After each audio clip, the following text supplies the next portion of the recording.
You're watching TV9 Digital. I am Adarsh.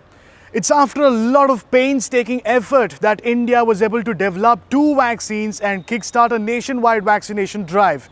But believe it or not, on an average, 6.3% of the Covishield vaccine and a whopping 25.8% of Covaxin is going to sheer waste across the country.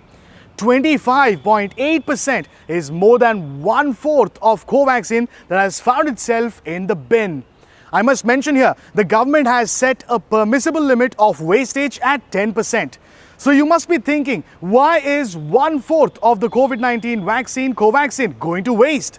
The government has given 2 reasons. Reason number 1, higher number of doses per vial. Now when it comes to Covaxin, there are 20 doses per vial, and once you open a vial, you have to use all the 20 doses in under 4 hours.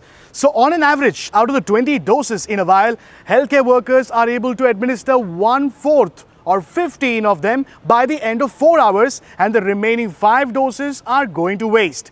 Reason number 2, low turnout at centers administering Covaxin when compared to that of Covishield. I must mention here, Covaxin, indigenously developed by Hyderabad-based Bharat Biotech, is yet to complete phase 3 trials, and this could be a crucial factor in what we call vaccine hesitancy. I had a word with Dr Sitesh Roy, clinical immunologist and allergy specialist, to try and understand how this wastage problem can be addressed. I asked Dr Sitesh if the wastage numbers when it comes to Covaxin normal and how other countries are faring in this regard. So Adarsh, the vaccine wastage numbers for Covishield of about 6.3% is almost in keeping with what might be seen in other parts of the world, maybe a little bit more than that. But the number for Covaxin is certainly a very high percentage. 1 in 4 vaccines are getting wasted. And I think that this is certainly an area of concern and certainly raises a lot of questions as to why this is happening. The first and foremost that come to mind is not having even preliminary phase 3 data to support the effectiveness of this vaccine in 1, preventing SARS-CoV-2 infection, and 2, preventing severe infection.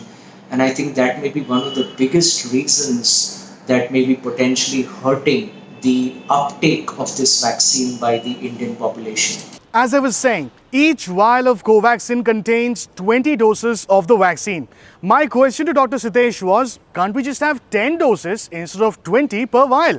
Also, shouldn't there be a contingency plan? Most certainly, if we had only 10 doses per vial, possibility of wastage once you open a vial would be less. Though I would say that a contingency plan would make a lot more sense, and what other countries are doing is before they open the vial, they know the people who are supposed to come to get the vaccine, and they are given a certain timeline in which they have to come, because these vaccines have to be used within that timeline once it is removed from refrigeration. And if those people do not come, there needs to be a parallel list or a secondary list of people who could be vaccinated in case there are no shows of the people who are supposed to come. Not just that, there are other contingency plans where people, like for example in grocery stores in America where these vaccines are being given to elderly citizens, sometimes if they know that a vaccine which can't go back in minus 20 degrees Celsius like the Moderna and Pfizer vaccines are, they will give the vaccine to all the employees at the grocery store, because they also are interacting with a lot of people. They are also at high risk. They may not be as old as the list of people that they had, but it's better to get it into someone's arm rather than waste the vaccine and let it go of no use to anyone. Vaccine hesitancy, especially when it comes to Covaxin, could be a real thing. In our previous videos, we had shown you how politicians outrightly said they don't trust Covaxin and would not take it as it is yet to complete phase 3 trials.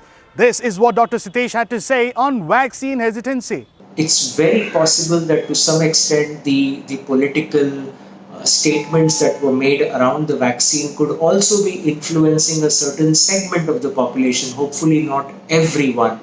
But I do believe that we need better, more well-designed campaigns to create awareness amongst people. And I think most importantly, The ICMR and the entire team needs to work at feverish pace to try to get phase 3 data, at least preliminary data out for Covaxin, so that the confidence of people in that vaccine will grow and the uptake will also increase. Given the scenario, intensifying campaigns when it comes to Covaxin could go a long way in increasing the footfall at various vaccine centers.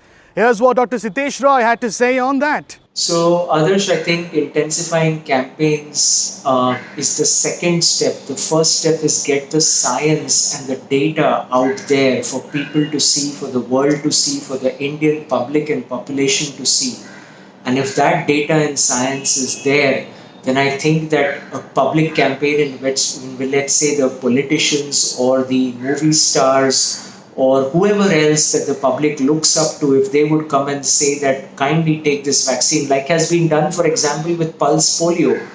But for that, we need to have the data first so that people can really have the confidence in the vaccine and start going to take it. But regardless, there are a lot of people. Remember, we have to vaccinate 80 crore people in order to get to herd immunity. And we are only at about 21% of that. So any kind of campaign that can be done and opening up the vaccines for any and everyone to take it when the time is right at the earliest. If the vaccine is going to get wasted, even giving it to people who are out of the segment that the vaccine may be being given to right now are really key points that I think that the administration and all the people and the smart scientists in it need to think of. Well, it remains to be seen how the government addresses the wastage concern and ensure more people come out and take their shot when it is their due turn. Do share your thoughts in the comment section below, and if you've liked the content that I've presented, make sure you like and share this video, and yes, subscribe to TV9 News on YouTube, Facebook, Instagram and Twitter. Until next time.